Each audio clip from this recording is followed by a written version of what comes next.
Good morning प्यारे बच्चों।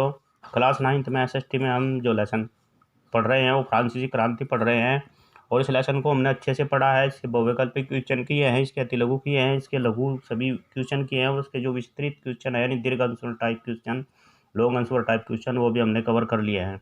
और अब मैंने आपको बोला था एक लास्ट क्वेश्चन उसमें जो है वो शेष है, वो आप बुक से खुद भी कर सकते हैं।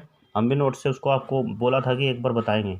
18वीं सदी के फ्रांसीसी समाज में व्याप्त एस्टेट्स प्रणाली का वर्णन कीजिए। तो आइए इसका आंसर देखते हैं। यहाँ 18वीं सदी में एस्टेट्स प्रणाली निम्नलिखित है।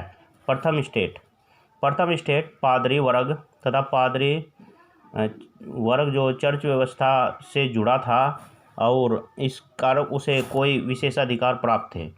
पहला स्टेट में जो सबसे पहला आता है प्रथम स्टेट में वो पादरी वर्ग आता है जो चर्च से जुड़ा था, जो चर्च में रहते थे और उनको जैसे चर्च जैसे हमारे मंदिर होते हैं, मस्जिद होते हैं, उनमें जो मुल्ला रहता है या हमारे यहाँ हिंदुओं में जो महात्मा मंदिर के रख रखाव करते हैं हमारे यहाँ उनको वहाँ जो है ईसाइयों में पादरी बोलते हैं। तो सारा सिस्टम वहाँ का संभालते हैं और उनको सबसे ज़्यादा अधिकार प्राप्त थे। इन्हें जन्म से उच्च स्थिति प्राप्त थी। इन्हें राज्य को कोई कर नहीं देना होता था जैसे हमारे यहाँ पहले ब्राह्मणों की स्थिति थी आदिकाल में। चर्च किसानों से टाइट को अंडरलाइन कीजिए, टाइट वसूलता था। ये एक प्रकार का जो है वो कर था, टैक्स था, जो एक प्रकार का धार्मिक कर था जो किसानों से वसूला जाता था। यह कृषि उत्पादन का 10वां हिस्सा होता था। यानी जितने आपके यहाँ मान लीजिए 10 धड़ी आपके यहाँ गेहूँ हुआ या कोई फसल हुई तो एक धड़ी वहाँ देना होता था। चर्च की अपनी संरचना थी जिसमें पादरी के अतिरिक्त अधिकारी तथा कर्मचारी होते थे। पादरी प्रथम स्टेट से जुड़ा था जबकि इसके कर्मचारी थर्ड स्टेट से जुड़े होते थे। दूसरा जो वर्ग था वो क्या था?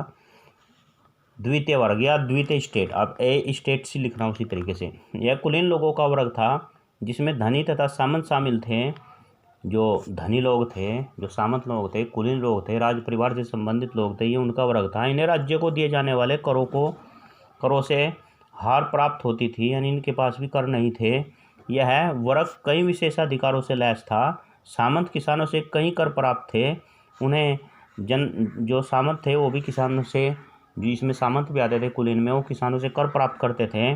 उन्हें जनता से भेंट व उपहार प्राप्त करने का अधिकार प्राप्त था। जनता से उपहार और भेंट भी प्राप्त करते थे। सामंत वर्ग जनता से प्राप्त करों से मध्यस्थ भूमिका निभाता था। इसे सम्राट तक पहुंचाने का कार्य करते थे और फिर जो सामंत के पास अधिक धन हो जाता था तो उसको सम्राट तक भी भिजवा देते थे। क्योंकि सामंत ही किसानों से कर वसूल कर सम्राटों तक पहुंचाते थे। प्रत्यक्ष कर जिसकी वसूली सामंतों द्वारा राजा के लिए की जाती थी उसे टाइल कहते थे। जो सामंत लोग जो थे, जो राजाओं के लिए कर वसूलते थे, उसको टाइल कहते थे। अंडरलाइन कर लो, यदि टाइल 1 नंबर में पूछा जाए तो आप लिख सकते हैं। नेक्स्ट था तृतीय स्टेट।